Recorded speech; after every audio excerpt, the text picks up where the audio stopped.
Todd Young Online presents Young Tales. Tales for the young and the young at heart. Today's story,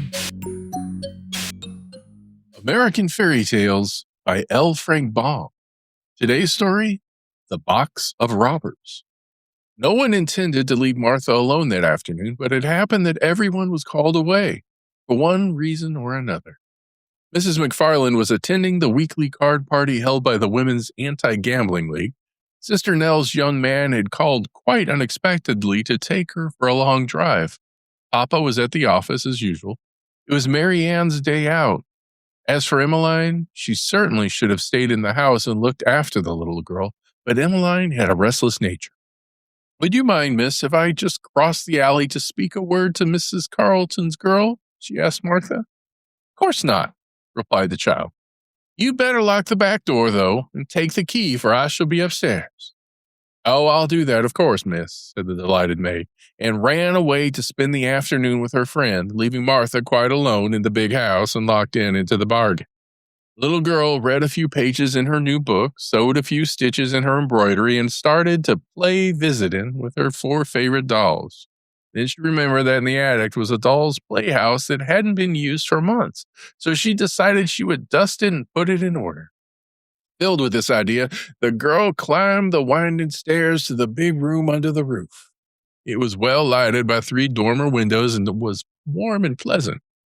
Around the walls were rows of boxes and trunks, piles of old carpeting, pieces of damaged furniture, bundles of discarded clothing, and other odds and ends of more or less value. Every well-regulated house has an attic of this sort, so I need not describe it. The doll's house had been moved, but after a search, Martha found it away over in a corner near the big chimney. She drew it out and noticed that behind it was a black wooden chest which Uncle Walter had sent over from Italy years and years ago, before Martha was born. Mama had told her about it one day, how there was no key to it because Uncle Walter wished it to remain unopened until he returned home, and how this wandering uncle, who was a mighty hunter, had gone into Africa to hunt elephants and had never been heard from afterwards. The little girl looked at the chest curiously, now that it had, by accident, attracted her attention. It was quite big, bigger than even Mama's traveling trunk, and was studded all over with tarnished brass-headed nails. It was heavy, too, for when Martha tried to lift one end of it, she found she could not stir it a bit. But there was a place in the side of the cover for a key. She stooped to examine the lock and saw that it would take a rather big key to open it. Then, as you may suspect, the little girl longed to open Uncle Walter's big box and see what was in it. For we are all curious, and little girls are just as curious as the rest of us. "I don't believe Uncle Walter will ever come back," she thought. "Papa said once that some elephant must have killed him. If only I had a key." She stopped and clapped her little hands together gaily as she remembered a big basket of keys on the shelf in the linen closet. They were all sorts inside. Perhaps one of them would unlock the mysterious chest. She flew down the stairs, found the basket, and returned with it to the attic. Then she sat down before the brass-studded box and began trying one key after another in the curious old lock. Some were too large, but most were too small. One would go into the lock but would not turn. Another stuck so fast that she feared for a time that she would never get it out again. But at last, when the basket was almost empty, an oddly shaped ancient brass key slipped easily into the lock. With a cry of joy, Martha turned the key with both hands. Then she heard a sharp click, and the next moment the heavy lid flew up of its own accord. The little girl leaned over the edge of the chest in an instant, and the sight that met her eyes caused her to start back in amazement. Slowly and carefully, a man unpacked himself from the chest, stepped out upon the floor, stretched his limbs, and then took off his hat and bowed politely to the astonished child. He was tall and thin, and his face seemed badly tanned or sunburned. Then another man emerged from the chest, yawning and rubbing his eyes like a sleepy schoolboy. He was of middle size, and his skin seemed as badly tanned as that of the first. While Martha stared open-mouthed at the remarkable sight, a third man crawled from the chest. He had the same complexion as his fellows, but was short and fat. All three were dressed in a curious manner. They wore short jackets of red velvet braided with gold and knee breeches of sky blue satin with silver buttons. Over their stockings were laced wide ribbons of red and yellow and blue, while their hats had broad brims with high peaked crowns from which fluttered yards of bright colored ribbons. They had big gold rings in their ears and rows of knives and pistols in their belts. Their eyes were black and glittering, and they wore long, fierce mustaches, curling at the ends like little pigtails. My, but you were heavy, exclaimed the fat one, when he had pulled down his velvet jacket and brushed the dust from his sky blue breeches. And you squeezed me all out of shape. It was unavoidable, Luigi, responded the thin man lightly. The lid of the chest pressed me down upon you, yet I tender you my regret. As for me, said the middle-sized man, carelessly rolling a cigarette and lighting it, you must acknowledge I have been your nearest friend for years, so do not be disagreeable. You mustn't smoke in the attic, said Martha, recovering herself at the sight of the cigarette. You might set the house on fire. The middle-sized man, who had not noticed her before, at this speech turned to the girl and bowed. Since the lady requests it, said he, I shall abandon my cigarette. And he threw it on the floor and extinguished it with his foot. Now, who are you? Asked Martha, who until now had been too astonished to be frightened. Permit us to introduce us, said the young thin man, flourishing his hat gracefully. This is Luigi, the fat man nodded, and this is Benny, the middle-sized man bowed, and I am Victor. We are three bandits, Italian bandits. Bandits? Cried Martha with a look of horror. Exactly. Perhaps in all the world there are not three other bandits so terrible and fierce as ourselves, said Victor proudly. 'Tis so, said the fat man, nodding gravely. But it's wicked, exclaimed Martha. Yes, indeed, replied Victor. We are extremely and tremendously wicked. Perhaps in all the world you could not find three men more wicked than those who now stand before you. 'Tis so, said the fat man approvingly. But you shouldn't be so wicked, said the girl. It's naughty. Victor cast down his eyes and blushed. Naughty, gasped Benny with a horrified look. It's a hard word, said Luigi sadly, and buried his face in his hands. I little thought, murmured Victor in a voice broken by emotion, ever to be so reviled and by a lady. Yet perhaps you spoke thoughtlessly. You must consider, miss, that our wickedness has an excuse. For how are we to be bandits, let me ask, unless we are wicked? Martha was puzzled and shook her head thoughtfully. Then she remembered something. You can't remain bandits any longer, she said, because you are now in America. America? Cried the three together. Certainly. You are on Prairie Avenue in Chicago. Uncle Walter sent you here from Italy in this chest. The bandits seemed greatly bewildered by this announcement. Luigi sat down on an old chair with a broken rocker and wiped his forehead with a yellow silk handkerchief. Benny and Victor fell back upon the chest and looked at her with pale faces and staring eyes. When he had somewhat recovered himself, Victor spoke. Your Uncle Walter has greatly wronged us, he said reproachfully. He has taken us from our beloved Italy, where bandits are highly respected, and brought us to a strange country where we shall not know whom to rob or how much to ask for ransom. 'Tis so, said the fat man, slapping his leg sharply. And we had won such fine reputations in Italy, said Benny regretfully. Perhaps Uncle Walter wanted to reform you, suggested Martha. Are there then no bandits in Chicago? Asked Victor. Well, replied the girl, blushing in her turn, we do not call them bandits. Then what shall we do for a living? Inquired Benny despairingly.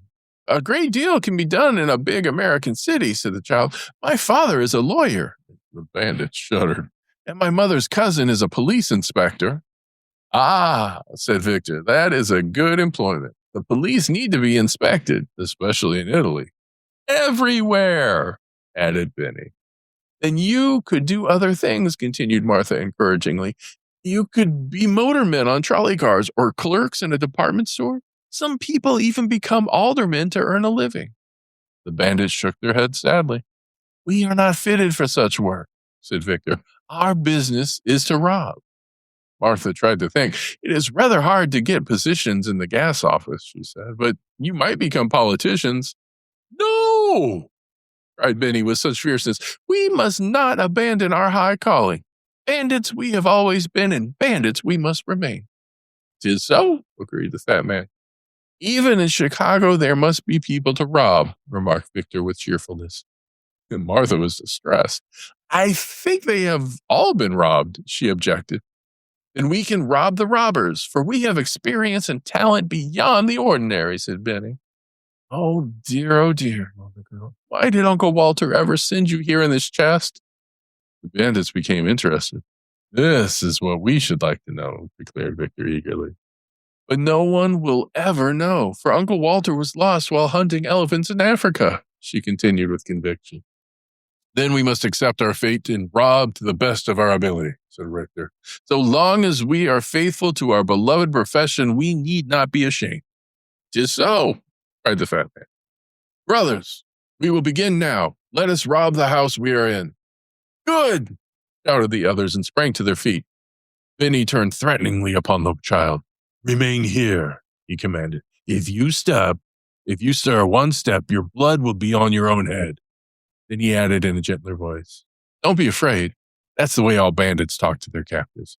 But of course, we wouldn't hurt a young lady under any circumstances. Of course not, said Victor.